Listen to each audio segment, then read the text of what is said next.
Em nome do Pai, e do Filho, e do Espírito Santo. Amém. Evangelho de Jesus Cristo, segundo São Marcos. Glória a vós, Senhor.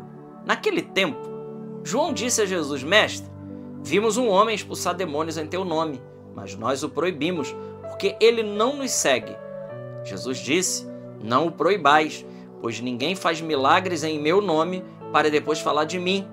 Quem não é contra nós é a nosso favor. Palavra da salvação. Glória a vós, Senhor. Meus irmãos, nesta quarta-feira, dia 26 de fevereiro, um texto curtinho, Evangelho de São Marcos, capítulo 9, versículos de 38 a 40, mas que, não se engane, tem muito a nos ensinar. O texto diz assim, que João viu um homem expulsar demônios em nome de Jesus e proibiu. Mas Jesus disse: Não o proibais, pois ninguém faz milagres em meu nome para depois falar de mim, mal de mim. Quem não é contra nós é a nosso favor. Ora, o que Jesus está querendo dizer aqui nesse texto bíblico? E o que esse texto bíblico ele pode nos ajudar no nosso dia a dia, na nossa vida com o Senhor? Veja, nós participamos da igreja. A igreja que ela não é uma uniformidade. Nós às vezes confundimos unidade com uniformidade. Uniformidade é igual quartel. Todo mundo tem que ter o sapato preto, engraxado com a mesma graxa. O vinco da calça precisa ser o mesmo vinco da calça. O cap na cabeça precisa estar colocado na mesma posição. Tudo tem que seguir a risca. E quando eles começam a marchar, um passo não pode estar fora do compasso do outro. Isso é uniformidade. E isso é diferente de unidade. Unidade é uma coisa, uniformidade é outra coisa. Na igreja, nós não vivemos a uniformidade, nós vivemos a diversidade na unidade. O que é isso? Coisa que muitas pessoas às vezes não entendem. E porque não entende isso, acha que a igreja é uniforme, cada um vivendo a sua espiritualidade própria. Algumas pessoas, né? Eu não digo todas, né? Claro que não.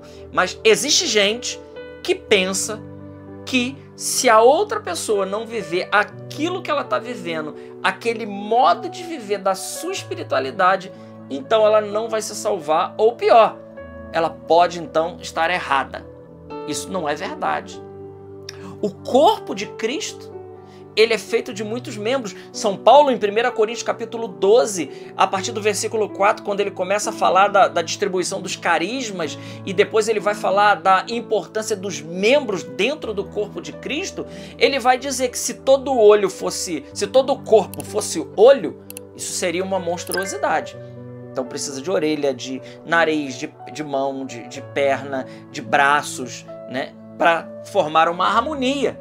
Então ele está querendo dizer exatamente isso, que a diversidade na unidade é que faz a beleza do ser igreja. Então, quantas pessoas às vezes acham que aquele modelo de espiritualidade é o modelo que tem que ser universal para toda a igreja? Não, não. Os monges beneditinos, né, nas suas matinas, com o seu belo canto gregoriano, eles estão louvando a Deus tanto quanto igual, né, o agostiniano, tanto quanto igual o carmelitano, e por aí vai. Ou seja, um carismático, todos estão louvando, cada um naquele chamado que Deus te deu. O chamado da freira de clausura não é o mesmo que eu não tenho esse chamado. O mesmo chamado a alguém que, como Santo Antão ou São Bento, que foi morar numa caverna, esse chamado não é para todos. Então nós não podemos achar que aquele modelo de vida é o modelo para todo mundo. Não, o modelo de vida para um padre não é o modelo de vida para um casado. O modelo de vida para um casado não é o modelo de vida de alguém que vive num instituto religioso. Não, nós somos chamados a viver a santidade no estado e na vocação que Deus nos chamou. Olha, aí que está a beleza. E mais, dentro daquilo que Deus nos chamou, mais especificamente, o quanto é ruim ver, por exemplo, uma pessoa que tem uma espiritualidade mais carismática criticar alguém que gosta de viver, por exemplo, uma missa mais conventual, com um canto gregoriano e tudo mais. O quanto é ruim também é o contrário. Aquele achar que o povo de cá tá errado, que não é isso. Não! É a beleza da igreja. A beleza da igreja. E por isso a igreja ela tem muitos ritos, coisa que também muitas pessoas não sabem. Nós daqui vivemos o rito romano, ocidental. Mas a igreja tem o rito maronita, melquita, o rito copta, o rito bizantino. A igreja tem muitos ritos e tudo isso é católico. E tudo isso é católico. Então, como nós podemos olhar e achar que o modelo agora tem que todo mundo viver essas... Não, não. Nós vivemos aquilo. E claro, uma coisa é a arquitetura, outra coisa é a construção, né? Para que o prédio precise ficar de pé, ele tem que respeitar algo. Ele tem que respeitar a regra da construção, senão o prédio vem abaixo. Agora, o modelo da construção, ela pode ser barroca, ela pode ser bizantina, ela pode ser futurista. Essa é a construção. Então nós podemos comparar aqui aquilo que é o essencial e que precisa estar em todas as espiritualidades, e aquilo que é acidental, aquilo que é o mover do Espírito para aquela época, para aquele momento. Existem épocas na situação no mundo que o Espírito suscita clamores e movimentos, e que chegará um tempo que pode ser que não seja mais necessário. Aquilo era o clamor do Espírito para aquele momento, para aquela hora específica, para aquele momento, mas não quer dizer que aquilo ali, o modelo veja, a santidade consiste em uma única coisa, e que não pode faltar a nenhuma espiritualidade: amor a Jesus Cristo. Amor a Jesus, caridade sobrenatural. Aqui está o ponto de unidade. Quer saber o que é o ponto de unidade em todas as espiritualidades? Muito simples: a caridade sobrenatural. A caridade é o vínculo da perfeição, São Paulo vai dizer. Então, aqui nós encontramos, né? Porque nós vemos, por exemplo, uma santa como Santa Teresinha, que não tinha nada, que não via nada, que não sentia nada, mas ela foi considerada a doutora da ciência do amor divino. Olha que coisa extraordinária. Do outro lado, também carmelitana, nós temos uma Santa Teresa d'Ávila.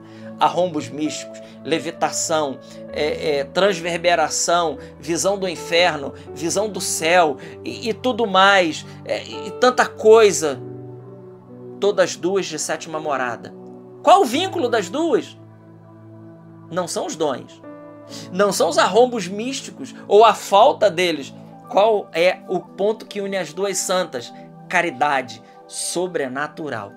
Tanto Teresa d'Ávila transbordava de caridade sobrenatural, quanto Teresinha do Menino Jesus transbordou de caridade sobrenatural. Teresinha, na enfermaria de Lisieux, ela dá esse grande exemplo. Também no convento, aquela menina que era mimada, ela se torna uma gigante, porque ela ardia de caridade por Deus. Um São Felipe Neri, um São Cura d'Arce, e por aí vai, né? Em seus chamados diferentes. Aqui está a beleza. Por isso Jesus está dizendo: quem não está contra nós é a nosso favor. E com isso ele quer dizer que existe várias espiritualidades, existe diversidade.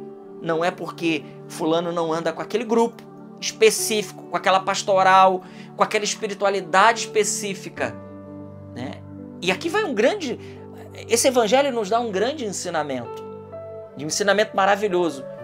Como as espiritualidades, elas podem aprenderem uma com a outra.